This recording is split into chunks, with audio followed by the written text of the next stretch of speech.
انا يعني كنت بتكلم مع شريف امبارح، فبيقول لي انت هتسجل مع الشيخ احمد عن ايه؟ فقلت له عن القرآن ورمضان. قال لي يا دي حاجة غريبة قوي، هتتكلموا عن القرآن؟ غريبة حاجة غريبة جدا. م- فسبحان الله، انا فكرت كده اللي هو حاجة، يعني حاجة حلوة جدا ان الواحد يبقى معروف ان هو بتاع القرآن. الحمد لله. حضرتك بتفكر في الموضوع ده؟ ما كنتش بفكر لغاية لما حد قال لي نفس الجملة دي. حد قابلني وقال لي جزاه الله خير، يعني قال لي على فكرة أنا أول ما شفتك افتكرت القرآن. فما كنتش رابط فحسيت إن هو شرف عظيم، يعني الواحد محتاج إن هو يشكر الله على هذه النعمة ويجتهد.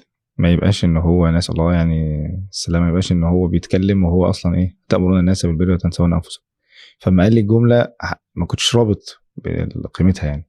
مم. زي فتذكرت ان في ناس اول ما بسمع اسمهم افتكر البخاري، في ناس تسمع تفتكر سنة النبي صلى الله عليه وسلم، في واحد السيرة.